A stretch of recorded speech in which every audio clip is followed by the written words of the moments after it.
በስመ አብ ወወልድ ወመንፈስ ቅዱስ አሐዱ አምላክ። በስመ አብ ወወልድ ወመንፈስ ቅዱስ አሐዱ አምላክ። በስመ አብ ወወልድ ወመንፈስ ቅዱስ አሐዱ አምላክ አሜን። የአባቶቻችን አምላክ የቸርነት ባለቤት ቸሩ እግዚአብሔር ከዚህ ሰዓት ከዚህ ላይ ስላደረሰን ስለ ቸርነቱ ስለ ምሕረቱ ቅዱስ ስሙ የተመሰገነ ይሁንና ሊቃውንት ያለ ቤተ ክርስቲያን ወንድሞቼ እናቶቼ ሁላችሁም በእግዚአብሔር ሰላምታ እንዴት ዋላችሁ? እንዴት ሰነበታችሁ? ቸርነቱ ምሕረቱ ይቅርታው በጎነቱ ለዘላለም የባሕሪ ገንዘብ የሆነ አንድ አምላክ የሚሆን አብ ወልድ መንፈስ ቅዱስ ለባሕሪ አምላክነቱ እንደሚገባ እመቤታችን ቅድስት ድንግል አምላክ ማርያም ቅዱስ ዕፀ መስቀሉ ቅድስት ቤተ ክርስቲያኑ ያከበራቸው ቅዱሳን ሁሉ ስማቸው የተመሰገነ ይሁን። እንኳን አደረሳችሁ። እግዚአብሔር አምላካችን ከቅዱሳን ሁሉ ጸጋ በረከት ያሳድርብን። ለመምህራችን እግዚአብሔር ቃለ ሕይወትን ቃለ በረከትን ያሰማልን። ተስፋውን መንግስቱን ርስቱን ያወርስልን። እንግዲህ በትምህርት ላይ ትምህርት ብዙ ጊዜ አይቀናም። እሱም ብቻ ሳይሆን ደግሞ በቤተ ክርስቲያን አስታውሳለሁኝ የዛሬ 11 ዓመት መሀል ሀገር ነበርኩና የኔታ እዚያ ነበሩ እና እሳቸው እንዲያስተምሩ ተጋበዙ። ደብረ አሚን ተክለ ሃይማኖት ቤተክርስቲያን አዲስ አበባ የምታውቁት ካላችሁ በጣም ድንቅ ነበረ። ተማርን። ልክ እሳቸው ሲጨርሱ ሌላ ሰባኪ ደግሞ ተጋበዘ እና ያ ሰባኪ በአዲስ አበባ በጣም ዝነኛ ነው እና ተቀብሎ እንዴት ብሎ ያስተምር ለካ ስራ ታዋቂ በጣም ተቆጣ። በጣም ነውረኞች ናቸው። መድረክ ያዘጋጁ ሰዎችን በጣም ተቆጣቸው። ነውረኞች ናቸው። ለምን ትልቅ አስተማረ በኋላ ትንሽ አያስተምርም? ገብቷቸዋል። የትምህርት ማጠቃለያ ትልቁ ነው ዋናው ነው እና አላስተምርም ብሎ እኔ በጣም አመሰገንኩት። ዛሬ ድረስ 11 ዓመት በኋላ ያ ልቤ ላይ ተቀርጾ ዛሬም በጣም አከብረዋለሁ። እኔ ጥሩ ሰው ይሁን መጥፎ ሰው ይሁን አላውቅም። ይችን ብቻ ስላየው ግን ሳከብረው ኖራለሁ። ኋላ ስጠይቅ ግን አይ ስራ ታዋቂ ሕግ ጠንቃቂ ነው፣ ትክክል ተመልክተሃል አሉኝና በእውነቱ ያው በጉባኤው ስርዓት መሰረት መጨረሻ ላይ የሳምንቱ ቅዱሳን ስማቸው ጊዜ ሲኖርም ጥቂት ከገድላቸው መጠቀስ ስላለበት ነው እንጂ ይኸው በቂ ነበረ ላስተዋለው። ማለት ፍኖተ ቅዱሳን የሚባል ትምህርት አለ። በጽሁፍ አዘጋጅተነዋል፣ አንድ ቀን እንሰጣቸዋለን። ፍኖተ ቅዱሳን ከሚባለው አንዱ አሁን መምህራችን የነገሩን ነገር ነው። ሁሉ ሀደግነ ሁሉን ተውን። ደህና ዋላችሁ? እንዴት ዋላችሁ? ሁሉን መተው ማለት አለመገልገል ማለት አይደለም። ለምሳሌ መነኮሳት ይመንናሉ አይደለም? ሁሉን ትተው ማታ ላይ አነሰችም በዛችም ትንሽ ይበላሉ አይበሉም? አሁን ታዲያ ሁሉን አልተውም ያሰኛል? አያሰኝም። መተው ትርጉሙንም እንድንረዳው ብዬ ነው። መተው ማለት ጨርሶ አለመጠቀም፣ ጨርሶ የሚተው ኃጢአት ነው። ቅዱሳን ደግሞ በጣም እየበቁ ሲሄዱ ከምግቡም እንደነ ገብረ መንፈስ ቅዱስ እንደነ አቡነ አቢብ ጨርሶ ምግቡንም ይተውታል። ጨርሶ እንደው እዚያ ከምግቡ ጋር የማይገናኝ አንዳንዶቹ እንደነ አባ ጴጥሮስ ዘሀገረ ጠራው ያሉት ሳር ይመገባሉ። እንደነ አባ ሳሉሲ ግብፃዊ ያሉ ሳር ይመገባሉ። ጨርሶ ደግሞ ገብረ መንፈስ ቅዱስ በዘመናቸው ሁሉ 562 ዘመን አቡነ አቢብ ምናኔ ከጀመሩበት ጀምሮ ለ42 ዘመን እህል የሚባል ቀምሰው ያውቁ፣ ሳር የሚባል። ለዚያ ነው ሰላም ለከ ገብረ መንፈስ ቅዱስ ረቡኒ ዘአናብስተ ታሰግድ ወአናምርተ ታገኒ እንዘ ኢትሐስስ መፍቀደ ሥጋ ወኢታመከኒ ታስየስዮ ሳይር ወተአርዞ ቆጽል ምንተኔ አናይሰይኩ ለዓለም ማሳኔ ያላቸው ለዚህ ነው። ቅዱሳን ሲበቁ ሳር ይመገባሉ። ለአንተ ሳር መመገብ ምን ቁም ነገር ነው? ቅዱሳን ሲበቁ ቅጠል ይለብሳሉ። ቅጠል መልበስ ለአንተ ምን ቁም ነገር ነው?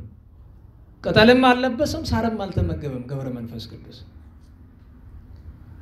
እና ሁሉን ትቶ መተው ሁሉን መተው ሲባል ሁለት ነገርን ያመለክታል። አንደኛ የዚህ ዓለም ንብረት ውስጡ ፈቃደ ኃጢአት ያለውና እሱን መተው። ደህና ዋላችሁ? ኧረ እንዴት ዋላችሁ? ቅድም ነግሯቸዋል። አባታችን አብርሃም በስጋዊ ንብረት ድሃ ነው ሀብታም ነው የነበረው አይደለም? ገንዘቡ አለው። ገንዘቡ መኖሩ ጎድቶታል? ንገሩኝ። የሚጎዳ ገንዘቡ ሳይሆን ከገንዘቡ ጋር ያለ ፈቃደ ስጋ ፈቃደ ዓለም ነው። ገብቷችኋል? አሁን አስቡት።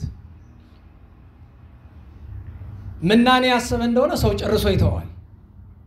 ጨርሶ። ምክንያቱም ጌታ ቅድም እንደጠቀሱላችሁ ሲጥ ኩሉ ዘብከ ነዋይ፣ ያለህን ሁሉ ሽጥ ወሀብ ለነዳያን ወናት ለወኒ፣ በቃ ሽጠ ለድሃ ስጥና ና ተከተለኝ ወጹር መስቀል ሞትከ ነው። ለምናኔ በዓለም ያለ ሰው ገንዘቡን በጣም በጥንቃቄ የመጀመሪያ ገንዘብ ትልቅ በሽታ እንደሆነ የምታውቁት አስራት ከኢትዮጵያ ኦርቶዶክስ ተዋሕዶ ቤተክርስቲያን 60 ሚሊዮን ከሚባለው አማኝ 99% አስራት አያወጣም። የሚያዝነው እዚህ እርግጠኛ ነኝ ከ80% በላይ አስራት አታወጡም፣ አናወጣም። ደህና ዋላችሁ? አናወጣም። አስራት ሲባል ቤተክርስቲያን ያስቀመጠችው ስርዓት አላት። ግን በዘመናዊ አተያይ እንየው ከተባለ የሰው ልጅ ከጊዜውም እንኳን አስራት ማውጣት አለበት። እንደው ከጊዜ አስራት እናውጣ ቢባል ከ24 ሰዓት 2 ሰዓት ከ40 ደቂቃ የእግዚአብሔር ቃል ልንሰማበት የሚገባ ሰዓት ሊሆን ይገባል አይደለም? በሳምንት አንድ ቀን ለምንመጣበት ጉባኤ እንኳን ስንታጀር ስንወጀር ነው ምን ነው አይደለም? አስቡት። ስለዚህ በእውነቱ እኔም ማዝነው አሕዛብ ቅድም በጣም እኔ ደስ ብሎኛል። አሁን ከሆነ ያው ብዙ ችግር ያሳለፍንበትን አስተምሮ አንስተው አስተማሩን። በቃ እኔ እንዲህ ሰምቼ አላውቅም፣ ብርቅ ሆነብኝ በእውነቱ። እማንሸሽገው አደጋ አለው ተደጋገሙ፣ ምንም ጥያቄ የለውም። ለምን ምንጊዜም ቢሆን ደፈር ብሎ የሚናገር ሰው ያው የሆነ ነገር እንደሚመጣበት ግልጥ ነው። በነገራችሁ ላይ ምስጢረ ስነ ፍጥረት የሚል መጽሐፍ ብዙዎቻችሁ እርግጠኛ ነኝ አላነበባችሁም። ባለፈው ጽፈው አሳትመዋል። ምስጢረ ስነ ፍጥረት እንኳን ለእናንተ ለእኛ ራሱ ድንቅ የሆነ ግሩም፣ ብዙ ጊዜ ከመደበኛው የመጽሐፍት ትምህርት ባሻገር በዚህ ዘመን ብዙ ተመልካች ያጡትን መጽሐፍት የአቡሻር መጽሐፍና የዚህ የቁጥር መጽሐፍትን የሚመለከት በቅርብ ያው ርዕሱን አልናገርም፣ አንድ መጽሐፍም እግዚአብሔር ከፈቀደ ይመጣል። ብዙ ሰዎች ለማታለል ቅድም ጠቀስ አድርገውታል ቴዎድሮስ በሚል ስም በመጽሐፍት የተጻፉትን በማይገባ መንገድ እየተረጎሙ ሰው እንዲያንጎላች የሚያደርጉ ሰዎች አሉ። ደህና ዋላችሁ? ኢትዮጵያ ትነሳለች እያሉ የሚያዘናጓችሁ ሰዎች ካላችሁ ኢትዮጵያ ትነሳለች ሳይሆን ኢትዮጵያ መነሳት አለባት ነው ማለት የሚገባው። ደህና ዋላችሁ? እንዴት ዋላችሁ? የእስራኤል ትንሣኤ በነቢያት ተነግሯል አይደለም? እስራኤል ግን ትንሣኤዋን የዞላት የመጣው ክርስቶስን ስለሰቀለችው ተነሳች፣ ሞተች። ኢትዮጵያም ክርስቶስን ከሚሰቅሉት ጋር ተባብራ እንዴት ነው የምትነሳ? አሁን ከአይሁድ የተሻለ ምን ሰብና ኑሮ ነው የምንነሳ? ወገኖች አስቡት። የጠላትን ተንኮል ካወቅከው እኔ በሞቴ በጣም የሚገርመኝ ከ10 ኦርቶዶክሳዊ ሴት 9ኛ የሚገርማችሁ በጣም አዝናለሁ የካህናትና የሰባካያንን ሚስቶች ጨምሮ ወሊድ መቆጣጠር ይጠቀማሉ። ገብቷቸዋል? አሕዛብሳ ይዋለዳሉ አይደለም? ደጋግሜ ተናግሬያለሁ። ይረባቸዋል? አረ ንገሩኝ፣ ንገሩኝ። ጠምቷቸዋል? ተቸገሩ? ለምን? ሁለት መሰረታዊ ነገሮች አሉ። አንደኛ ይሰራሉ። ከ10 ኦርቶዶክሳዊ 9 እንቅልፋም ነው። አብዛኛው ኦርቶዶክስ አይታችሁት ከሆነ የመንግስት ሰራተኛ ነው። ለምን? ሰነፍ ስለሆነ። የመንግስት ስራ እኮ ምንም ስራ የለውም ነው እኮ አለ። የመንግስት ስራው ስራ ያለ የት ነው? ሕክምና፣ ግብርና፣ የከተማው ሳይሆን የገጠሩ። በተለይ በጣም ከባድ ስራ ያለ አስተማሪነት፣ ያው ከታችኛው ደረጃ ላይ የፕሪፓራቶሪ አስተማሪዎች 4 ክሬዲት ነው። ማለትም በሳምንት 4 ክሬዲት ማለት 4 ፔሪድ ነው የሚያስተምሩት። ያ ማለት ቁጭ ብሎ ነው የሚቀልሙት። የዩኒቨርሲቲ አስተማሪ ተው አትጠይቁኝ። አብዛኛው ክርስቲያን የመንግስት ሰራተኛ ነው። ለምን? ለስንፍናው ይስማማዋል። መስራት አይወድም።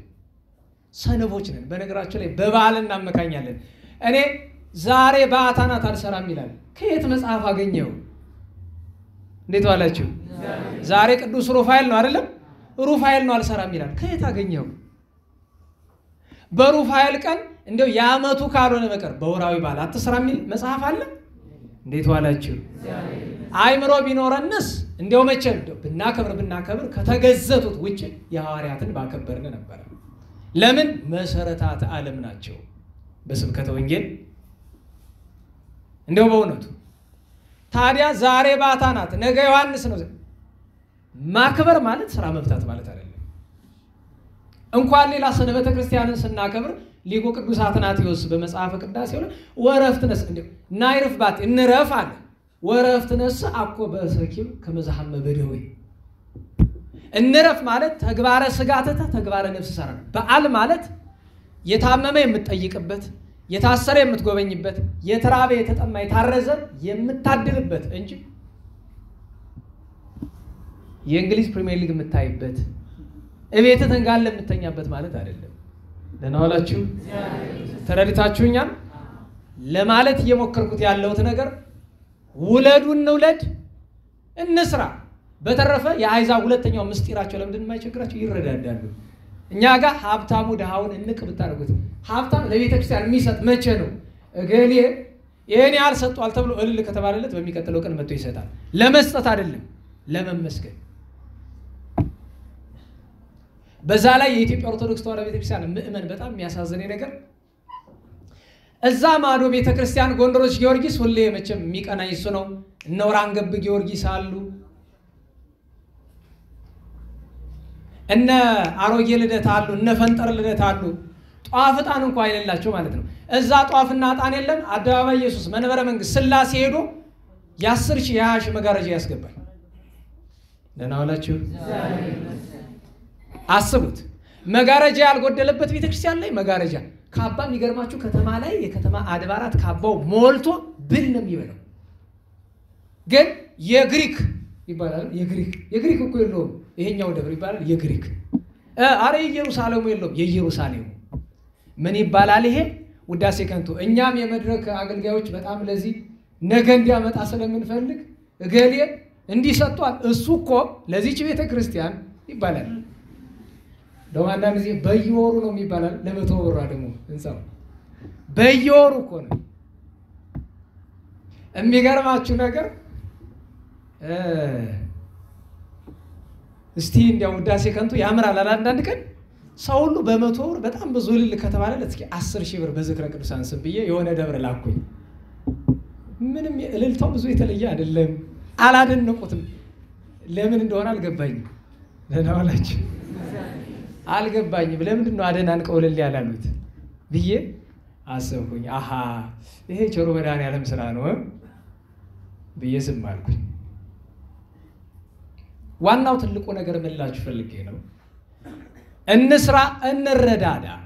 ከዚያ ውጭ ግን የወሊድ መቆጣጠሪያ ምናምን ደጋግመን ብዙ ጊዜ ተናግረናል። የሚገባው ሰው ካለ ብናስተውለው መልካም ነው እና ሁሉን መተው ሲባል ቅድም የተነጋገርናቸውን ነገሮች እንድናስተውላቸው በተለይ የኔታ የነገሩንን ያስተማሩንን ብናስተውለው ብንይዘው በጣም መልካም ነው። ዋናው ትልቁ ነገር ግን እንደምታውቁት መፍትሄ መድኃኒት የሚገኘው ችግሩ ከስረ መሰረቱ ሲታወቅ ነውና ቅድም በደንብ ግብጽ ላይ በ7ኛው ክፍለ ዘመን የተፈጸመውን ነገር እኛ ኮለል አድርገን አስገብተነው አሁን አንደኛው አርጩም ያርፎብናል፣ ሁለተኛው አርጩም እየጠበቀን ነው የሚገኘው። ከዚህ በላይ ዝርዝር አልገባም። ይበቃኛል። እስካሁን የተገረፍኩት ይበቃኛል። ምክንያቱስ ብትሉ እግዚአብሔር ቢፈቅድ በቅርብ አንድ መልካም የምስራች ለማህበራችን ይኖር ይሆናል ከፈቀደ ፈቃዱ ከሆነ። በጣም ብዙ ነገር ተብትበው መቼም ይሄን አገልግሎት መቼም ጠላት መጀመሪያ ይላሉ አባቶቻችን፣ ጠላት ቤተ ጉባኤን ይጠላል። በተለይ ትርጓሜ ቤትን ይጠላል። ቀጥሎ ገዳማትን ይጠላል። ለምን? ቤተ ጉባኤና ገዳማት ከሌሉ ቤተ ክርስቲያን ፈጽሞውኑ ልትኖር አትችልም። ደህና ዋላችሁ? ቤተ ጉባኤ ዕውቀቱን ትሰጣለች፣ ገዳማት ሕይወቱን ያስተምራሉ አይደለም? ተደምሮ እሱ መልካም ጳጳስ፣ መልካም ቄስ፣ መልካም ዲያቆን፣ መልካም ሰባኪ፣ መልካም አገልጋይ ይገኛል። ሁለቱ ከሌሉ ትምህርቱም የለም፣ ስነ ምግባሩም የለም፣ ሃይማኖትም የለም፣ ምግባርም የለም፣ ስራም የለም፣ ምንም የለም። እና ይህን እንድናስተውለው እንዲያው መቼም ልማድ ነውና ቅድም ከትምህርት ላይ መደረብ አይገባም ብዬ መቼም በአንድ ሀገር ነው ይባላል እና ሰው ሁሉ እንጃባክ እያለ ይሳደባል። በጣም አስቸጋሪ ነውና የሀገሩ ትልቅ ሽማግሌ ያሉና እሳቸው ሲናገሩ ሰው ይሰማቸዋልና አባታችን በጣም ተቸግረናል፣ ህዝቡን ይምከሩልን። ምንድነው ሰው ሁሉ እንጃባክ እያለ አስቸገረ። ምን አሉ እንደዚህ ያለ ማን አባቱ ነው እንደሚል እስኪ ጥሩልኝ ብለው አሉ ነው። አዎ አንድ ጊዜ እንደገና ወተለታው መጀመሪያ ለራሳችሁ እንዳትጎርሱ ብዬ አስተምሬ የመጀመሪያ ለራሴ ወረስኩኝ እና ታዲያ በጉል መመራችን አሉና ብሎ ሲሉ አይ ባልናገር ነው ባላስተምር አረሰውም ነበር። ለምን አበው ምን ይላሉ? አስተማሪ ተናግሮ እንዳይሰራ ፈተና ይመጣበታል። ለምን? ሁለት ጥቅም ነው። ተናግሮ ሌሎች ከሰሩ አንድ ጥቅም፣ ራሱ ከሰራው የጥቅም ሊሆን እና እንደዚያ ስላለ ነው እኔው አታድርጉ ያደረኩት ነው። በድጋሚ ቃለ ሕይወትን ቃለ በረከትን ያሰማልን። የሳምንቱን ቅዱሳን ሰዓት ለመጠቀም ስማቸውን ነው ጠቀስ ማድረገው። እግረ መንገዱን ግን ትዝብት ልነግራችሁ ፈልጋለሁ። እንደምታውቁት ቤተክርስቲያናችን ሰው የምትፈልግበት ጊዜ ሰው ደጋግሜ እናገራለሁ። ቤተክርስቲያናችን ሰው የምትፈልግበት ጊዜ ላይ ናት። እንኳን በዚህ በቤተክርስቲያኑ ነን በዓለማዊ ጉዳይም ስንሰበሰብ ሁሌም ምጮኸው ሰሚ ቢኖረኝም ባይኖረኝም ይሄን ነው። ቤተክርስቲያንም ኢትዮጵያም ያጣችው ሰው ነው። ሰው ነው። ኢትዮጵያ የሐኪም ችግር የለባትም። ነገር ግን ሰው የሆነ ሐኪም የላትም። ደህና ዋላችሁ። ሐኪም መሆን ቁም ነገር የለውም። ሰው የሆነ ሐኪም ግን ቁም ነገር አለው። ሀገሪቱ ፖለቲከኛ አላጣችም። ምን የሆነ ፖለቲከኛ ያጣችው? ሰው የሆነ ፖለቲከኛ። ሰው ያስፈልጋል። ታዲያ እናንተ ትወዛወዛላችሁ። አሁን በሞቴ እንዲያው ለቤተ ክርስቲያን ለውና ለመቆም ዝግጁ ናችሁ? ዝግጁ ነን? የቤተ ክርስቲያን ነገር ይመለከተናል? ንገሩኝ እንጂ። እንግዲህ ተመልከቱ። ጦርነቱ እዚህ ጉባኤ ያሉት ልጆች እንደዚህ ከውጭ ያለው እንዴት ነው የሚሆነው? ለቤተ ክርስቲያን ጉዳይ ይመለከተኛል የሚል እኮ የ10 ሰው ድምጽ እኮ አይሆንም የሚሰማኝ። ያው ፈርተህ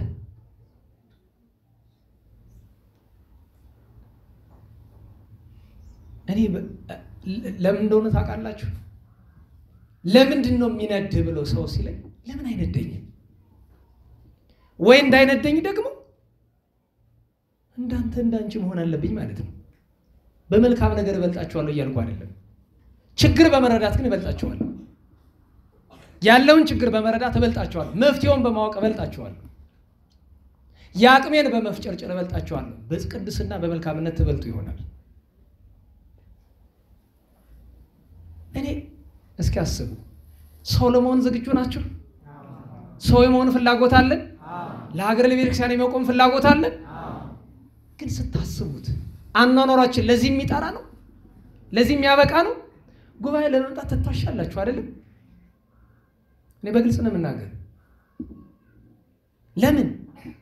እዚህ መሀላችሁ ተቀምጠው የምትመለከቷቸው ሊቃውንት እኛን ቁጭ አድርገው ያስተማሩ ናቸው። ግን ይኸው ቃል እግዚአብሔር አይጠገብም፣ መጥተው ይቀመጣሉ። ምን አዲስ ነገር ልነግራቸው ነው? ግን መጥተው ይቀመጣሉ። ከነሱ የተረፈ ነው ትምህርት የሚሰጠው አይደል? አይመስላችሁም? አታውቁትም። ለነገሩ እናንተ ጥይቱን ሳይሆን ጅራፉን ስለሆነ የምታውቁት። ጥይት የማያውቅ ሰው ከጅራፍ በላይ ማን አለን የሚለው አይደለም? ለምን ጥይቱም ጅራፉም ሁለቱም ይጮሃሉ አይደል? እንደውም አንዳንዴ የጅራፉ ይብሳል ጮኸቱ። የመድረክና የመንደር ሰባኪ ስለሆነ የምታውቅ የሊቃውንትን ነገር አታውቀውም። አንተ አታውቀውም። እና ስለ ሊቃውንት ሲነገር ማጋነን የሚመስለው ሰው አለ። ቃል እግዚአብሔር አይጠገብም። አንተ ግን ጉባኤ ለመምጣት ትታሽልኛለህ። እኔ ይገርመኛል። መደበኛ የቃል እግዚአብሔር መማሪያ ሰዓት ካለ ለምንድን ነው ያን ሰዓት ለሌላ ነገር የምትሰጡት? ሰማለሁ እኮ ባለፈው ወደዛኛው ጉባኤ መጥቼ እያልኩ ከግማሽ በላይ ሰው አልነበረም። ለምንድን ነው የቀራችሁት? ይሄን ትዝብ ተናግረን እዚህ ብቻ አይደለም የትኛውም ቦታ እውነት ለመናገር እንዲያው ከይንታ እንዲያው እዚህ ከተማ ከይንታ የበለጠ የለም። የንታ የሚያስተምሩበት ጉባኤ ላይ የንታ ባይኖሩ ሰው መቅረት አለበት። እንዴት ዋላችሁ? ከሁሉ የበላይ የሁላችን አባት መምህር ናቸው አይደለም? ግን እዚህ ምን መጣ? እሳቸውን ፈልገን ማንን ፈልገን ነው የምንመጣው? በእርሳቸው አድሮ የሚያስተምረን ማን ነው? እና ታዲያ ነውር አይደለ? አባ ገብረ ኪዳን ሲቀሩ ጉባኤያቸው ባዶ መሆን ያስቀድ። እኔ እዚህ በእውነቱ የዛ የሁዱን አይቼ እዚህ እንደውም ደህና ለምን ዓላማ ቢኖረን እኮ አባቶቻችን ይላሉ አንድ ስብከት ስኬታማ የሚባለው ከተማረ በኋላ ተማሪው ልክ በሐዋርያት ሥራ ምዕራፍ 2 ላይ እንዳለው አሁን ምን ተነግበር ትምህርቱ በኋላ መጥቶ መምህሩን ላይ ጠይቀው ይችላል። ለራሱ ግን ከዚህ በኋላ ምን ማድረግ አለብኝ፣ ምን ላድርግ ብሎ ራሱን ቢያንስ መጠየቅ አለበት። ይሄን ካልጠየቀ እኔ ነገረ ቅዱሳን ላይ ዝም የምለው እዚህ የምትመጡት በሙሉ አብዛኛው በግልጽ ልንገራችሁ እንነጋገር። ግልጹን አይከፋችሁም? ወንዶች በተለይ አይከፋችሁም? አብዛኞቻችሁ ገለባ እንደሆናችሁ አውቃለሁ። ገለባ አዝናለሁ።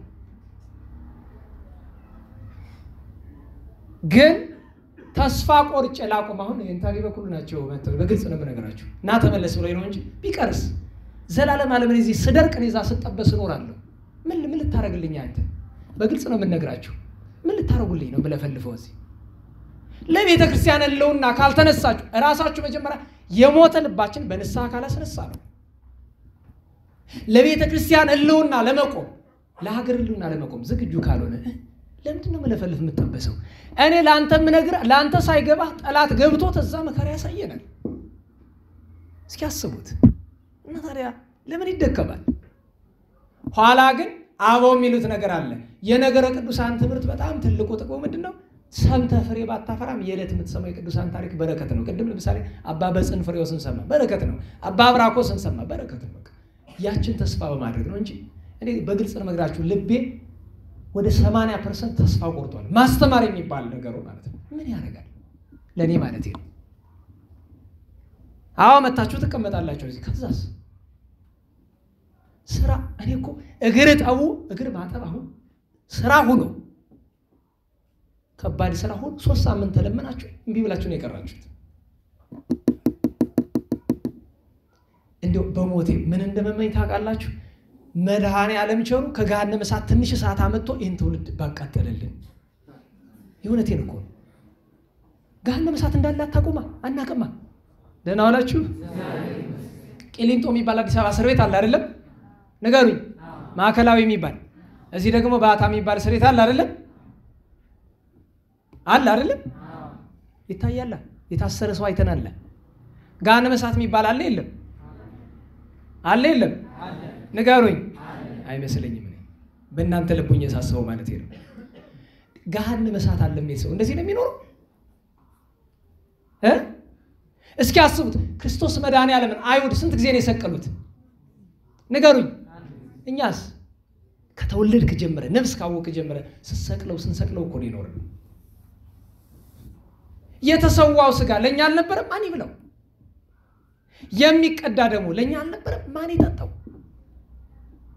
በእውነቱ ኃጢአት መስራት ክርስቶስን መውጋት ነው ብለው አባቶቻችን አስተምረውናል። ስንት የነውጋው ወገኖቼ። ታዲያ አንተ ጉባኤ ለመምጣት ነው የምትለመንልኝ? ቤተ ክርስቲያን ለመሳለም ነው የምትለመንልኝ? ከዚህች የሆነች ድንጋይ አንሳ ብትባል ትለመናል። ትልቅ ሙያ ይሰራ እዚያው እኔ ዝም ብለን እንዳንናገር ስለሚቸግር የንታ ብለዋል ብለን ደግሞ ከበድ እንዲል ለማድረግ እንሞክር። ያም ሆኖ ውለታ አንዲት ቋጠሮ ተሸክመ ውለታ ይዋልክላት ለቤተ ክርስቲያን ይመስልሃል? ሰማያዊ ልጅነት ለሰጠች የእግዚአብሔር ልጅ ላደረገች ቤተ ክርስቲያን በላይ ውለት ታጀራለህ። የሆነ ነገር መገመት አያቅታችሁም አይደለም? ደህና ዋላችሁ? ደግሞ ለግምት 4 ሳምንት ስላልተቆጣው የዛ ነው። እንደውም ትንሽ ነው አይደል? መሀል 1-2 ቦታ ሄጄ ተቆጥቼ ስለመጣው ይሆናል እንግዲህ። እናስተውል። ዛሬም ለቤተ ክርስቲያንና ለሀገር ሰው እንሆንላት ለማለት ነው። ቸሩ መድኃኔ ዓለም ማስተዋሉን ያድለን። ይሄ ሳምንት ስብከተ ነቢያት ይባላል። ይሄ ሳምንት ማለትም መጽሐፍ በስንክሳር አቆጣጠር ከ7 እስከ 13 ያለው ሊቃውንት ደግሞ በጣዕመ ዜማ በማህሌት ባላቸው ስርዓት ከእሑድ እስከ እሑድ ያሰላሉ። ስብከት ይባላል። ስብከተ ነቢያት ነቢያት አምላክ ይወርዳል ይወለዳል ብለው ትንቢት የተናገሩበት መታሰቢያ ስብከተ ነቢያት። ስለነዚህ ነቢያት የዛሬ ወር ስንነጋገር እነማን ናቸው የሚለውን ነገር በጥቂቱ ለማንሳት ሞክረናል። ግን እንድናውቀው የሚያስፈልገው ነገር ክርስቶስ ሲወለድ ምንም እንኳን መወለዱ ተነግሮ ቢሆን ፈኑ ዲከ አንሳ ኃይለከ እያሉ ግን ጮኸዋል፣ አልቅሰዋል። ሊመጣ ላለው ነገር እንኳን መጮሃል። በነገራችሁ ላይ መከራንም በለቅሶ ማሳለፍ ይቻላል። መልካም ነገርንም በለቅሶ በጸሎት በንስሐ እንዲቀርብ ማድረግ ይቻላል። ብዙ ሰዎች የኢትዮጵያ ትንሣኤ በ2015 ነው ይላሉ። ደህና ዋላችሁ። ያው ጆሮዬ ትንሽ ስለተደፈነ ምናልባት እየጮኩባችሁ ከሆነ ይቅርታ ጠይቃለሁ። እንዴት ዋላችሁ? የራሴ ድምፅ መልሶ ወደ ጆሮዬ ነው የሚሰማኝ እና በ2015 ማለት አሁን ታኅሳስ ነው አይደለም? ዛሬ 2014 ታኅሳስ 13 ነው አይደለም? ከዚህ በኋላ የሚቀረው በአማካኝ ከዚህ 17 ከዛ 5 22 ከዛ 8 ወር 8 ወር ከ22 ቀን ይቀረዋል የኢትዮጵያ ትንሣኤ። አስቡ እስኪ። ደጋግመን ተናግረናል። አባቶቻችን ሲናገሩ ቀድሞ ልጆች እያለ ምንድነው የሚሉ? የአንድ በሬ እሸት የአንድ ላም ወተት አይደለም? ከዚያ ደግሞ በዚያ ዘመን እንኳን የሰው የእንጨት ጠማማ የለውም ይባላል። አሁን በእውነት 117 ሚሊዮን ጠማማ ባለባት ሀገር ላይ ይሄ ሁሉ ታጭዶ ካልሆነ በቀር ታዲያ እንዴት ብሎ ነው ወይስ እንደዚህ ብሎ በተአምር ሰውን ሁሉ ጎባጣ የጠማማውን ሁሉ እግዚአብሔር ሊያቀነው ብላችሁ ነው? ፈታህ አምላክ እኮ ነው። በራስ ጥቃናት አለ በንስሐ እንጂ። አስቡት፣ እንዲህ ያለ ጅላጅልነት ምንድን ነው?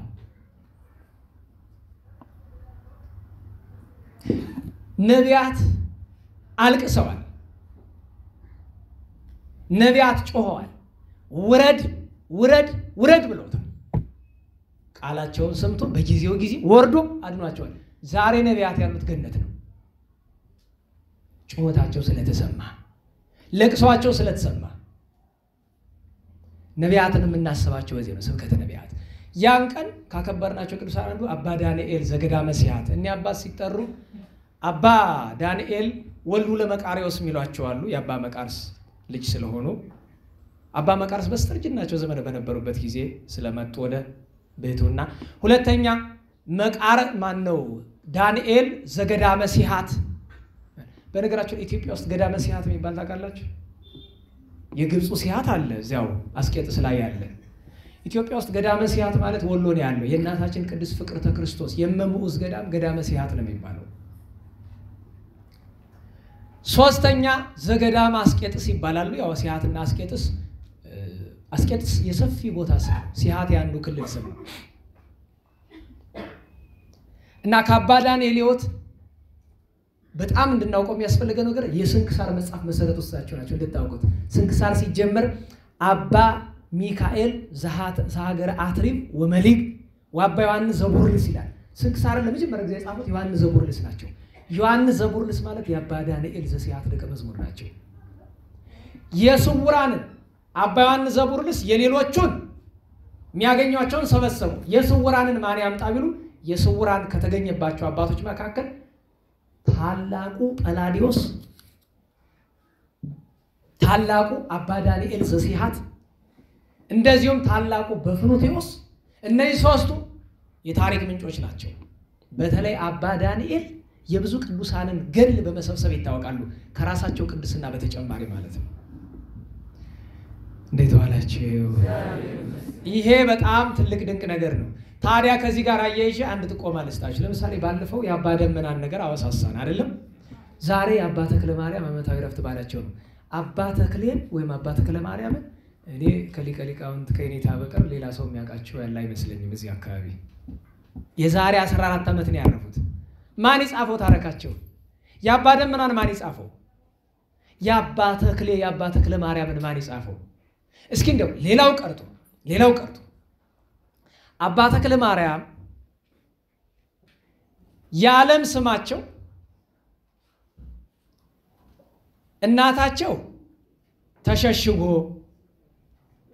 አባታቸው ተገኘ አጎታቸው መልካሙ የሰፈሩ ሰው ዘሪሁን ነበር የሚላቸው። ይሄን ከማረፋቸው ፊት ነው። እኔን የገረመኝ ይሄን ስም ካረፉ በኋላ ስገጥመው አረፍተ ነገር ነው። ተሸሽጎ ተገኘ መልካሙ ዘሪሁን። ይገባቸዋል? በጣም ገርሞኛል። አርፈው በነገራቸው ላይ በረፍታቸው ጊዜ በጣም ከባድ ነበር። ምክንያቱም አባት ሲሞት በጣም ቅርብ የነበረ ሰው አባት ሲሞት መንፈሳዊ አባት ሲሞት ምን ያህል ስሜት እንዳለው መድኃኒዓለም አይታል። የንታ ጥበቡ ሲያርፉ ልጆቻቸው ቢትቆሽታቸው ርር እንዳሉ አስቡት። አባት ሲታጣ እና ያን ጊዜ ነው በቃ ከሐዘን ውስጥ ያሰብኩት ተሸሽጎ ተገኘ መልካሙ ዘሪሁን የሚለው። እኔ እኮ ይገርማል ማለት እናት አባት አጎትና ጎረቤት ሰፈር ያወጣው ስም ተክለ ማርያም ክርስትና ስማቸው ነው። ጠለምት አካባቢ መወለዳቸውን በዚያው በጠለምት በረሃ ከ20 ዓመት በላይ በአባይ በረሃ ከ30 ዓመት በላይ በጽኑ ገድል መኖራቸውን እብድ መስለው ጎንደር ከተማ ከ20 ዓመት በላይ መኖራቸውን ማን ይጻፍላቸው? እብድ መስለው እንደ አባ ምህርካ እብድ መስለው እንደ አባ ስምዖን ሶርያዊ መኖራቸውን ማን ይጻፍላቸው? ማን ይጠርዝላቸው? ትውልዱ እንዴት ይወቃቸው ታዲያ? አባ ዳንኤልን ስትመለከቱ ይሄንን አይደል ያደረጉት? ሲያርፉ እኔን የመሰሉ በሕይወት ያሉ ከኔ ውጭ 39 ያሉ ብለውኛል። ጎንደር ከተማ ውስጥ ብቻ አዝናለሁ። ከ39 አሁን አንዱንም ለማወቅ በጣም ከባድ ነው። ለምን? ቅዱሳን እንዲህ ቅድስና ያላቸው አባቶች አይገለጡም፣ ብዙዎቹ አይታወቁም። አንዲት ብቻ ልንገራቸው። አባ ተክለ ማርያም እማሆይ አሉ፣ እሳቸውን ያስጠጓቸው ደብረ ምጥማቅ ወደዚህ ብሎና እማሆይ ትልቅ ሰው ናቸው፣ አስተዋይ ናቸው በጣም በሕይወተ ሥጋ ያሉ የአባ ተክለ ማርያምን ክብር ተናግረው አያውቁምና አባ ተክሌ ባረፉበት ሰሞን መድረክ ላይ አያውቁኝም። እኔ የሚያውቁኝ አባ ተክለ ማርያም ነው። አባ ተክሌ ዘንድ ደግሞ ማውራት የለም ዝም ነው እና ኮሻይል ነው። መቼም ጥሩ ስም አለ እንደው ወቁልኝ ብዬ ነው። አሁን እኔ ኮሻይል አልባልም አይደል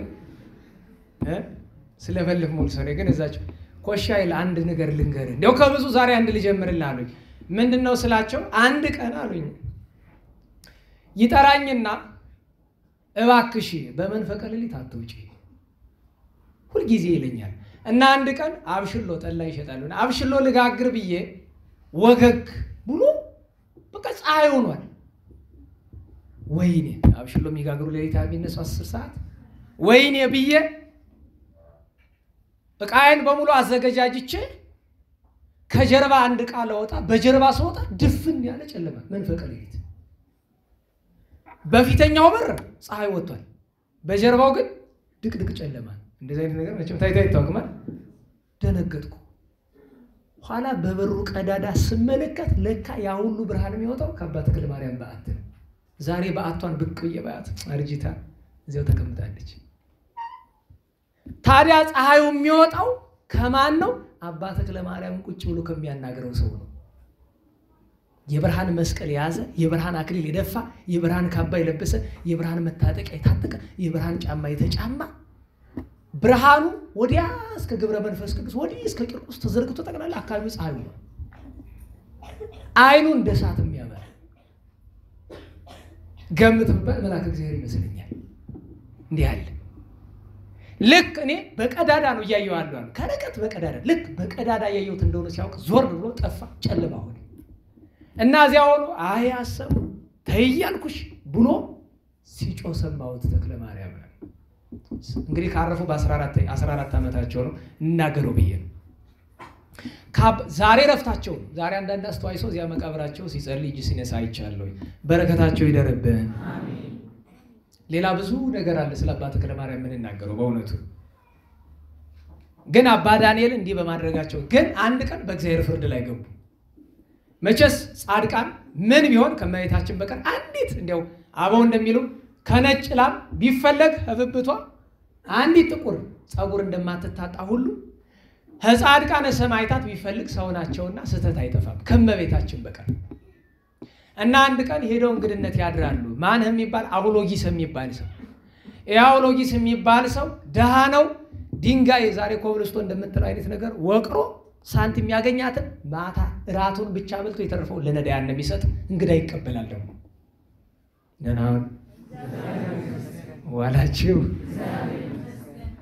እንግዳ ይቀበላል። ደስ አላቸው። ኋላ ግን ምን ብለው እግዚአብሔርን ተመራመሩ። አይ ጨካኙን ሀብታም ሮሮሮሮን ድሃ አድርገኸዋል። አሁን ለዚህ ሰው ሀብት ብትሰጠው ኖሮ ስንት ድሃ በጠገበ ነበር ብሎ በእግዚአብሔር ስራ ገቡ። ደህና ዋላችሁ። ለነገሩ ሲያሰው ድሃ የሆነ ስላልሰራ ነው እንጂ እግዚአብሔር ድሃ አድርጎት አይደለም። እግዚአብሔር ምንድን ነው ያለ? ሰርተህ ሀብታም ትሆናለህ አይደለም? ከዚያ በኋላ ጌታ ምን ስራ ትሰራለህ ብላ በአፈ ገጽ ከብሎ ሰርተህ ሀብት ስታገኝ ምን ይልሃል? ብፁዓን ነዳያን በመንፈስ ይልሃል። ደግሞ አይደል? በመንፈስ ድሆች የሆኑ ብፁዓን ናቸው። ሀብት ሰርተህ ታገኝና ለነዳያን ታካፍለዋለህ። እኔ ድሃ ነኝ ብለህ እንደ ድሃ ትኖራለህ። ችግር የለውም። ኋላ በዚህም አላበቁ። ጌታዬ ኧረ ለዚህ ሰው ሀብት ስጠው እባክህ። ስንት ድሃም ይጠግበውናሉ። ጌታ ስለሚወዳቸው እንደ አባ መባጽዮን በአምሳለ ሕፃን ነው የሚገለጥላቸው። በሕፃን የ5 ዓመት የ3 ዓመት የሆነ ወዳጄ ዳንኤል አቤት ትዋሰዋለህ? ሀብት ሰጥቼው ቢጠፋ ኃጢአት ቢሰራ ትዋሰዋለህ አላቸው። ጌታዬ ለዚህ ደግሰው እዋሰዋለሁ አሉ። ደህና ዋላችሁ። ለእኔ ዋስ ትሆናላችሁ። በዚህ ዓለም ለሰው ዋስ መሆን በጣም ከባድ ነው። ክህነት ጥሩ ነው። መጽሐፍ ክህነት ላለው ሰው ዋስ መከልከሉ ገላግሎኛል በእውነቱ። አሁን እኔ በቃ ክህነት ያለው ሰው ዋስ የለ፣ ምስክር የለ፣ ፍርድ ቤት የለ። በቃ እዋሰዋለሁ አሉ። ቀላል መስሏቸዋል። ወዲያውኑ ድንጋይ ፈልጎ ሲቆፍር ድስት ሙሉ ወርቅ ያገኛል። ያን ወርቅ ወስዶ ለንጉሱ ይሰጥና የሰራዊት አለቃ አድርጎ ተሾመ። አረመኔ ሰው ነው ቁጭ። አንዳንዱ ሰው እኮ መልካም የሚያደርገው ድህነቱ ነው መሰለኝ። ይህን ዝና ይሰሙና እገስጸዋለሁ አይ ወይኔ ብለው ሊገስጹ ሲሉ ደግሞ የማን ድሃ ነው አውጣና ግረፍልኝ ብሎ ወታደሮቹ አባ ዳንኤል ሙልጭ አድርጎ ገርፎ አባረሯቸው። በዚህ የበቃ ይመስሏቸዋል? ከባዱ ነገር ዋስነቱ ነው። የታዘዘ መልአክ ወስዶ ሲኦል አፋፍ ላይ አንጠለጠላቸው። ሲኦል አፋፍ ላይ ወዳጄን መልስልኝ፣ ወዳጄን አውሎጊስን ኃጢአተኛ አድርገህብኛል መልስልኝ፣ ዋስ ሆነዋለሁ ብላል። በእሱ ፈንታ አንተን ሲኦል እጥልሃለሁ። ያን ያክል ታላቅ ጻድቅን ማለት ነው አባ ዳንኤልን። ያን ጊዜ መቼስ የጭንቅ አማላጅ ሁሉም ሲጨንቀው እንኳን ሌላ መናፍቁም እኮ ገደል አፋፍ ሲደርስ ማርያም ማርያም ነው የሚል አይደለም? አሁን ይሳደባል አይደል? ኋላ ግን ያውቀዋል። ስላም ሁሉ ማርያም ማርያም ነው የሚል እኮ ያውቀዋል። እመቤቴ ያለው እዚያ ጮሁ ካች እመቤታችን መጣች። ሶበ ሰአለ ሀቤኪ እንዘ ስመኪ ሰሚ በእንተ አውሎጊስ ማህበሚ አይጋረ ክርስቶስ ሎቱ እንዘ ትስእሚ በከመ አድኃንኪ ነፍሰ ዳንኤል ቀዳሚ አድኅኖቴ ማርያም ድግም ያለ ደራሲ አባርከ ስሉስ ይሄንን ነው። እመቤታችን በርከክ ብላ የጌታን የልጇን የሕፃኑን እግሩን ደጋግማ እየሳመች ኧረ ስለኔ ማረው አለች። ስላንቺ ምር ያለው ዳግመኛ ግን በፍርዴ እንዳትገባ ሁላችሁም እሺ ብሎ ኋላ አንዲት ነገር ጭማሪ ለምን አሉ። እሺ ለምነኝ ምንድን ነው? ወደ ቀደመ ሕይወት መልሰው እባክህ ወዳሉ። እሺ አለ። እሱን የሾመው ንጉስ ሞተ። አዲስ ንጉስ አባረረው። አንድ ቀን እንግድነት የሚወጡ ድንጋይ እየቆረቆረ አገኙት። እንዴና አሉት። አባቴ ሆኖ እንግድነት ተቀበላችሁ። ይኸው ነው እንግዲህ በረከታቸው ይደርብን። አንዳንድ የድህነት አይጠላም ብዬ ነው። አባ ማቴዎስ ሊቀ ምኔት ዘእምርት ደብረ እስዋን ዓመታዊ በዓላቸው ብጽዕት ዲዮጥርስ በ8 በጣም ብዙ በዓል ነው ያለ። በጣም ብዙ ታሪክ በተረከ በጣም ከባድ ነው። አንደኛው በ8 ጻድቅ ሊቀ ጳጳሳት አባ ያሮክላ፣ ሁለተኛ ሰማዕታት ቅዱሳን ኤሲ ወቴክላ፣ ሶስተኛ ጻድቅ አቡነ እስትንፋሰ ክርስቶስ ልደታቸው፣ አራተኛ ጻድቁ አቡነ ኪሮስ ልደታቸው፣ አምስተኛ የእመቤቴ ወዳጅ ሊቁ እልፍ ድርሰት ደረሰ የሚባልለት ቅዱስ ዮሐንስ ዘደማስቆ፣ ስድስተኛ ስለ ሃይማኖት አንድ አይና የሆኑትና በጽኑ ገድል የሚታወቁት ቀውስጦስ መልአክን ያማለሉት አባ ሳሙኤል ዘደብረ ቀለሞን፣ ሰባተኛ ተአምር ሰሪ ወይም ፊት ለፊት የምትመለከቷት ቅድስት አርሴማ የምትሏት ቅድስት በርባራ ማለት እሷ ናት። ቅድስት አርሴማ አይደለችም ይችኛይቱ። ቻውን ቅድስት በርባራ ናት። ሁልጊዜ መስከረም 25 እና ታኅሳስ 8 የምናከብራት ቅድስት በርባራ ናት እንጂ ቅድስት አርሴማ አይደለችም።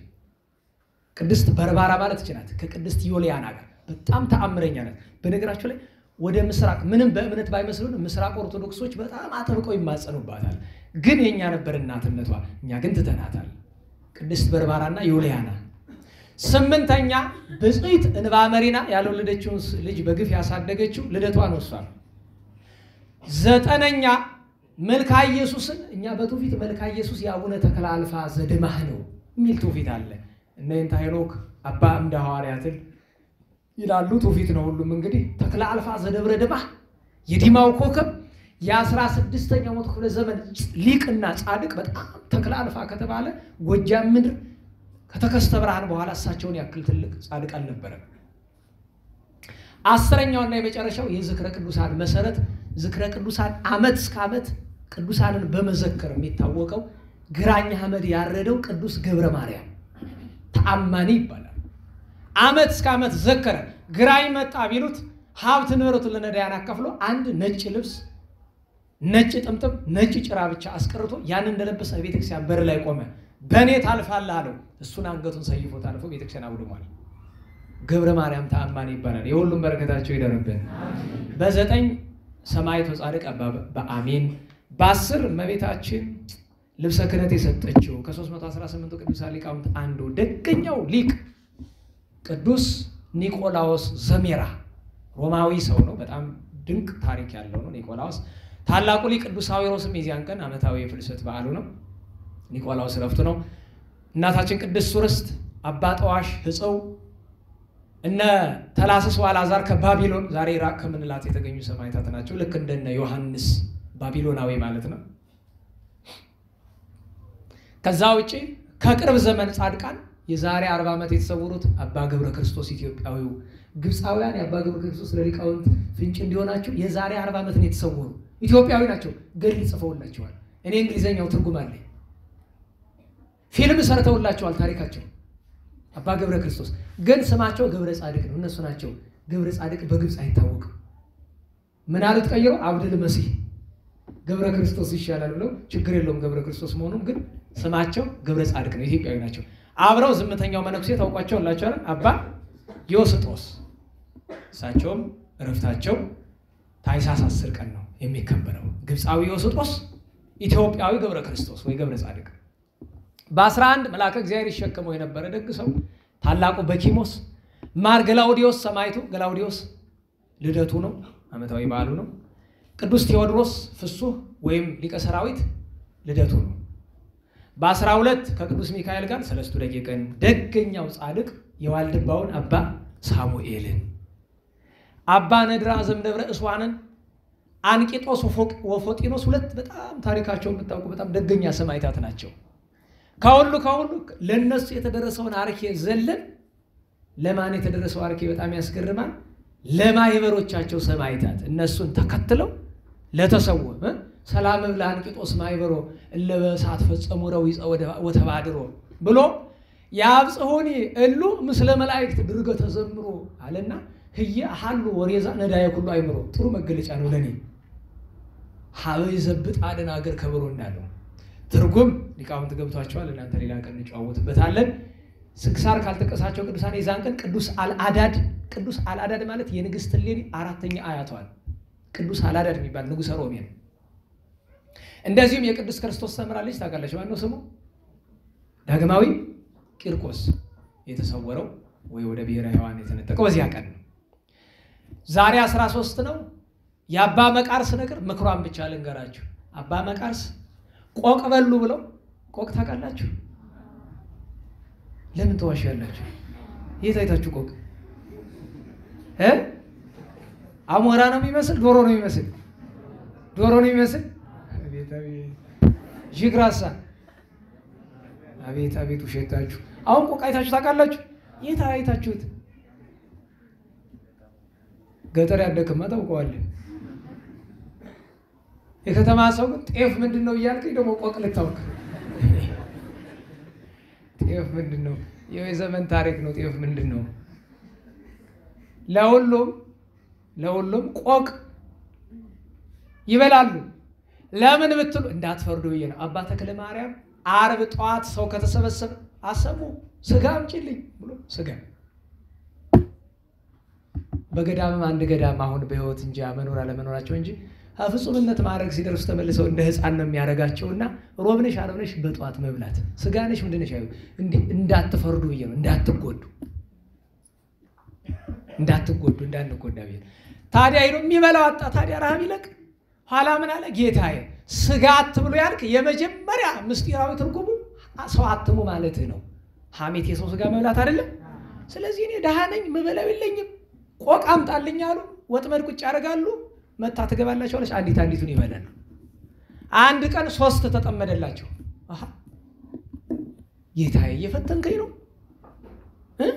እንዴት ነው ብሎ ሲሉ 2 እንግዶች መጡ ታሪክ በጣም ሰፊ ነው ዘልየው ኋላ አይ ለካ ለባሮች ነው ለእግዚአብሔርን አመስግነው ጥብስ አድርገው ሁለቱን ለሁለቱ አቀርበው አሳቸው አንዱን ነገር በሉ የማይድ ስርዓት አለ ምግብ ሲበላ ወሬ ምናምን የለም ጎንበስ ብለ በጽማዌ መብላት ተመግበው ቀና ሲሉ አልበሉም አባቶች ለምን አትበሉም ብሎ ሲላቸው እኛ እኮ መነኮሳት ነን እና እኛ ተረምት አለብን ስጋ አንበላም ቅድም ብትነግሩ ምን አለ ታዲያ ሳይታረዱ ሁለቱን ቆቆች ብድግ አድርገው 3 ጊዜ እፍ ቢሏቸው ብር ብሎ ወደ ሀገራቸው በማይታረዱበት ቀን ነው አይታረዱ ያለ ቀናቸው ሌላ ቀን መጥተው ይበላሉ እንግዲህ እግዚአብሔር ሲፈቅድ እነዚያ ኩራተኛ መነኮሳት መጀመሪያ እኮ ሄዶ ጳጳሱ አምተዋል ቆቅ የሚበላ መነኮስ ያገኘን ፍረድበት ብለው እየሮጡ ሄደው ጳጳሱን ኧረ በዘመናችን ጻድቅ ተገኝቷል ደግሞ መጀመሪያ ኃጢአተኛ ሰው አሁን ደግሞ ጻድቅ ተገኝቷል ሊባረኩ ተሰብስበው ሲመጡ ሀባአቱ የለአባ መቃርስ ቀዳቢሉ የእግዚአብሔር መልአክ በትከሻው ተሸክሞት እያረገ ቅዱሳን ማረግ እኮ ይገርመኛል በአውሮፕላን ስትሄዱ ደመና ውስጥ ተመለከቱት አቤት እኔ አውሮፕላን ብረት ላይ ተቀምጠማ ተበራለ ግራቪቲ ሲስተም ነው አይደለም እስቲ ደመናው ላይ እንደው መስኮታው ቁጭ በል እስቲ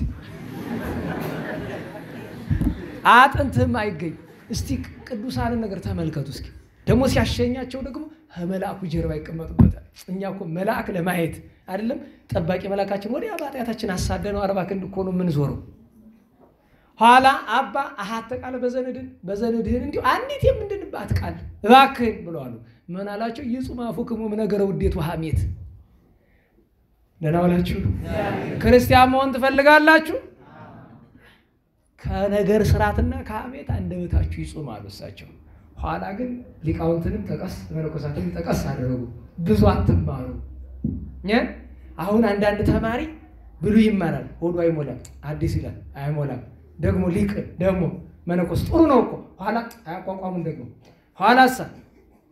ኋላ ጥሩ ነው እኮ ይሁሉ ግን መንፈስ ቅዱስ ራቀው ትምህርት ሲበዛ አብሮ ምን ይመጣል ትዕቢት እና ካህን ብዙ ባልተማረ ባልታበየ መነኩሴ ብዙ ባልተጋደለ ባልታበየ ብሎ አሉ ግን ደግሞ እንዲህ ሲባል ለዚህ ሰነፍ አይምሮ የጎደለው ትውልድ እንዲህ ያለ ምክር የለም አይደለም ለምን እናንተ ንጹሃን ናችሁ እንዴ ንጹህ ብራና አንዲት ፊደል ያልጻፈባችሁ ማለት ለእናንተ ግን የጥቅስ አይጠቀስም ለሊቃውንት ነው ገብቷችኋል ብዙ ባልተማረ አትባሉ መች መማር ጀምራችሁ ገና ብዬ የጻድቁ በረከት ይደርብን በተረፈው ይቅድም የተቀሰላችሁ ሌሎች ቅዱሳን ነበሩ ነገ 14 ነው ብርሃን ይባላል በዛት ሂደት ከሰተ መድኃኒነ ብርሃነ ውስተ ዓለም ብርሃንን የገለጠበት መታሰቢያ ነገ ብርሃን ይባላል ከነገ ጀምሮ 7 ቀናት እነ ቅዱስ መርምህና ቅድስት ሳራ 170,000 ሰማዕታት እነ ቅድስት ነሳሂት ተወዳጇ እናታችን እና አባ አሞኒዮስ እና አባ ገብረ ክርስቶስ ነገ አሉ በ15 ጻድቁ አሞኒዮስ ጣቴዎስ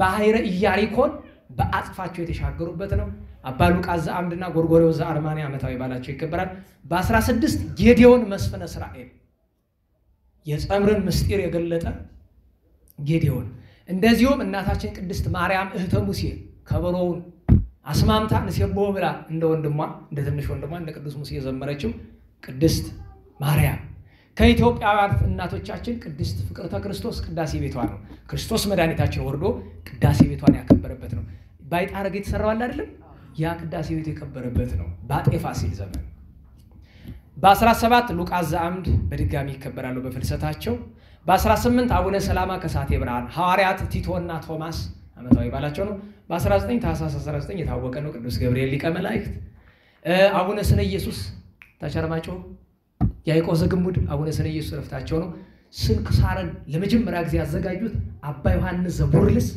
ታኅሳስ 19 ዕረፍታቸው ከከዊነ እሳት ማዕረግ የደረሱት ቅዱስ ጻድቅ ጳጳስ ናቸው። በ20 ነቢዩ ቅዱስ ሐጌ የዛሬ ሳምንት የምንገናኘው በነቢዩ በቅዱስ ሐጌ በዓል ነው። ቅዱስ ዳዊት በዓሉ ከ10 ቀን በኋላ ነው። የሚቀጥለው ሳምንት ዝርዝሩ እናወራለን።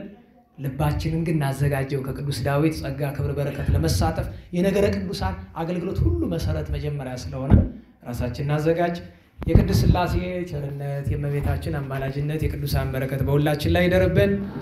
ያው እንግዲህ 2 ትምህርት ሆኗል። ጥሩ ነው። መድኃኔዓለም ይመስገን። ምን ችግር አለ? ቃል እግዚአብሔር አይደለ?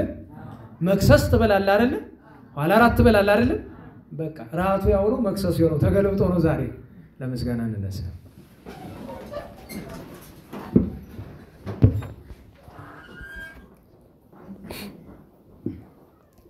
ስብሐት ለአብ ስብሐት ለወልድ ስብሐት ለመንፈስ ቅዱስ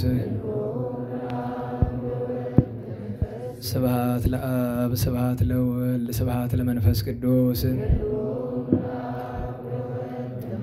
ስብሐት ለአብ ስብሐት ለወልድ ስብሐት ለመንፈስ ቅዱስ ስብሐት ለእግዝእትነ ማርያም ድንግል ወላዲተ አምላክ ስብሐት ለመስቀለ እግዚእነ ኢየሱስ ክርስቶስ ክርስቶስ በምሕረቱ ይዘከረነ አመዳግም ምጽአቱ እያስታፍረነ ለሰብሖተ ስሙ ያንቃሃነ ወበአምልኮቱ ያጽናአነ እግዝእትነ ማርያም አሂርጊ ጸሎተነ ዋስተስሪ ኩሎ ኃጢአተነ ቅድመ መንበሩ ለእግዚእነ ለዛብልዐነ ዘንተ ህብስተ ወለዘ አስቴነ ዘንተ ጽዋዓ ወለዘ ሰርዐ ለነ ሲሳየነ ወአራዘነ ወለዘ ተአገሰ ለነ ኩሎ ኃጢአተነ ወለዘ ወሃበነ ሥጋሁ ቅዱሰ ወደሞ ክቡረ ወለዘ አብጽሐነ እስከ ዛቲ ሰዓት መላለም ምሕረቱ ናብሎቱ ስብሐተ ወአኮቴተ ለእግዚአብሔር ልዑል ወለወላዲቱ ድንግል ወለመስቀሉ ክቡር ይትአኮት ወይሰብሐ ስሙ ለእግዚአብሔር ወእትረ በኩሉ ጊዜ ወበኩሉ ሰዓት ስብሐት ለአብ ወወልድ ወመንፈስ ቅዱስ ለዓለሙ ለዓለመ ዓለም። አውሎግሶን አውሎግሶን አውሎግሶን በእንተ አብ ወወልድ ወመንፈስ ቅዱስ አቀበት ለወጡ ቁልቁለት ለወረዱ እርጥብ ለጤሰባቸው ደረቅ ለነደደባቸው ለረዱ ለተራዱ ለዘከሩ ላዘከሩ ስመ እግዚአብሔር ስመ ማርያም ድንግል ስመ ቅዱሳን ለጠሩ ሁሉ እግዚአብሔር አስበ ቅዱሳን ይሰብልን። ጸሎተ እግዝእትነ ማርያም ንበን ሰላም ለኪ እንዘንሰግድ ለኪ ንግሥተ አድኖ ማርያም ምንን አስተበቋኪ ማርያናዊ ተማይጸነብኪ በእንታና ምኪ ወያቂ ማቡኪ ማህበረነዮም ድንግል ባርኪ ጸሎተ እግዝእትነ ማርያም ድንግል ወላዲተ አምላክ ተአበዮ ነው ሲል እግዚአብሔር ወተታሰይ መንፈሴ በአምላኪው መዳኔ እስመ ርኤ ሕማማ ለአመቱ ናሆ ሚዜስ ያስተበጽኡኒ ኩሉ ትውልድ እስመ ገብረ ሊተ ኃይለ ብያት ወቅዱስ ስሙ ወሳይሉኒ ለትውልደ ትውልድ ለለ ይፈርቡ ገብረ ኃይለ በመዝራይቱ ዝሮሙ ለለ ያቤው ህሊና ለቦሙ ወነሰቶሙ ላየላን መናብርቲኦሙ አይቤዎሙ ለትውታን ዋስገቦሙ በረከቱ ለሩባን ወፍኖ መራቆሙ ለቡላን ተወክፎ ለእስራኤል ቁልዮ ተዘከረ ሳይሉ ዘይቤሎሙ ለአበዊነ ለአብርሃም ለዘሩ እስከ ለዓለም ባርክነ ቅድስና ንጽሕነ እግዝእትነ ፍትሕነ ማይሰሪው ለሰይጣን እሙ ለመድኅን ወለተ ብርሃን ኦ መዝገበ በረከት መዝገበ ቅዱሳት መዝገበ ንጽ መዝገበ ርኅራኄ መዝገበ የዋሃት ባረክነ በእድኪ በከመ ባረኪዩ ለኤፍሬም ፍቁርኪ በበረከተ ወልድኪ ወአቡ ወመንፈስ ቅዱስ ስብሐት ለአብ ወወልድ ወመንፈስ ቅዱስ ለዓለሙ ለዓለመ ዓለም።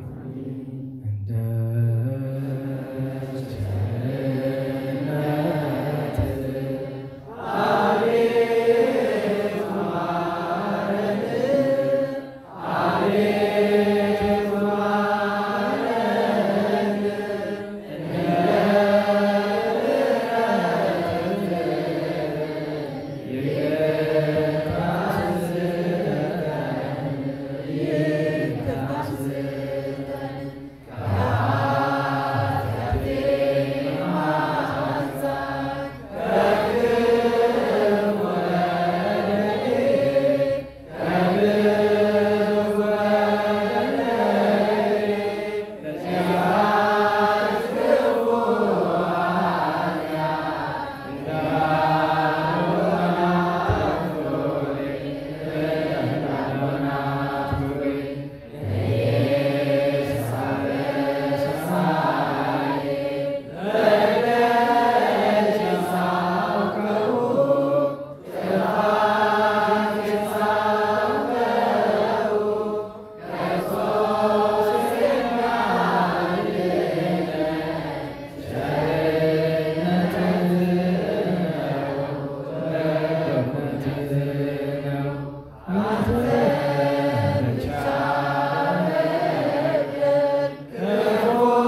አምላከ ብርሃን አምላከ ሰላም አዎን ተባረክ ዘንድ ጉባኤያችንን ጸሎታችንን ጌታ ሆይ ላክልን መንፈስ ቅዱስን ድንግል ማርያምን አሁን ትጠብቅ ዘንድ ሀገራችንን ሃይማኖታችን ጌታ ሆይ ላክልን ቅዱስ ሚካኤል ቅዱስ ገብርኤል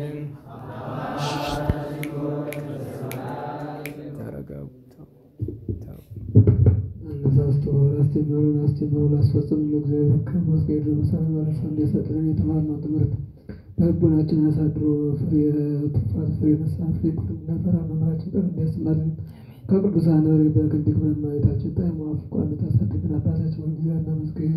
አባታችን ሆይ በሰማያት የምትኖር ስምህ ይቀደስ፣ መንግሥትህ ትምጣ፣ ፈቃድህ በሰማይ እንደሆነች እንዲሁም በምድር ትሁን። በደላችን ይቅር በለን እኛም የበደሉንን ይቅር እንድንል አድርገን፣ አቤቱ ወደ ፈተና አታግባን ከክፉ ሁሉ አድነን እንጂ መንግሥት ያንተ ናትና፣ ኃይል፣ ክብር፣ ምስጋና ለዘላለሙ አሜን።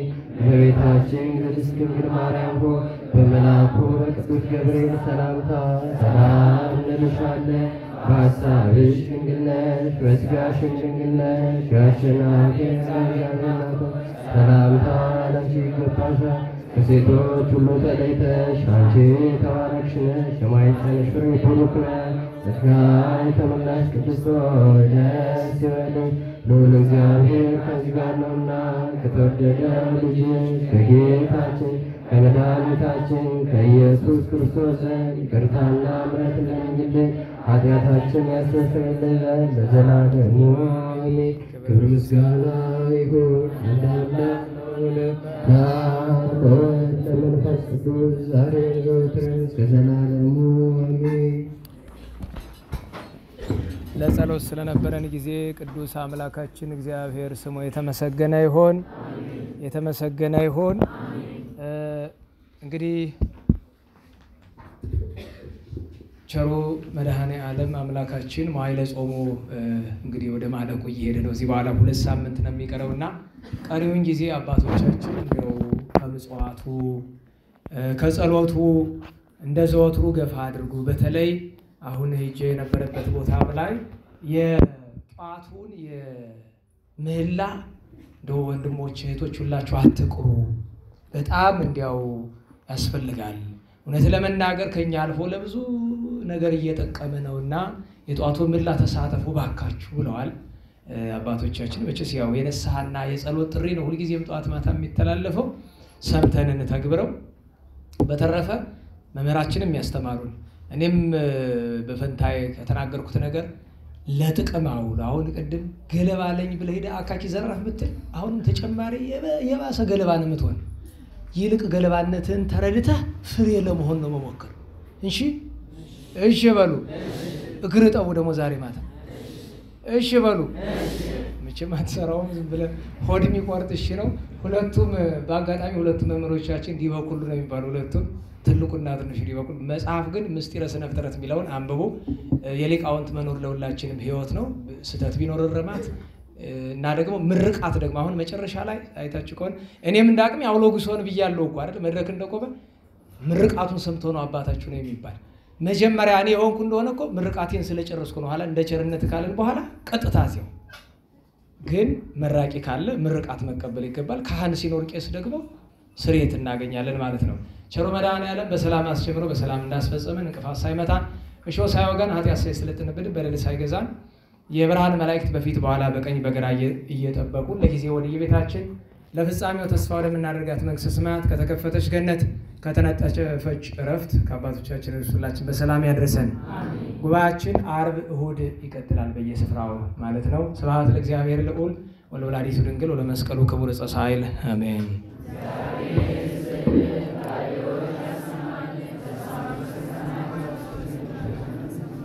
ጸጋነ ሳይነ ወሕይወት ሳይነ ወሕይወት ረከብነ በኃይለ መስቀሉ ለኢየሱስ ክርስቶስ በኃይለ መስቀሉ በኃይለ መስቀሉ ለኢየሱስ ክርስቶስ በኃይለ መስቀሉ ኪያከ እግዚኦ ነአኩት ወንሴብሐከ እግዚአብሔር ኪያከ እግዚኦ ነአኩት ወንሴብሐከ እግዚአብሔር ጸጋን ተቀበል ሕይወትንም አገኘን ጸጋን ተቀበል ሕይወትንም አገኘን በመስቀሉ ኃይል ለኢየሱስ ክርስቶስ በመስቀሉ ኃይል በመስቀሉ ኃይል ለኢየሱስ ክርስቶስ በመስቀሉ ኃይል አቤቱ አንተን አቤቱ አንተን እናመሰግንሃለን እግዚአብሔር አቤቱ አንተን አቤቱ አንተን እናመሰግንሃለን እግዚአብሔር በቸር ያሰማን።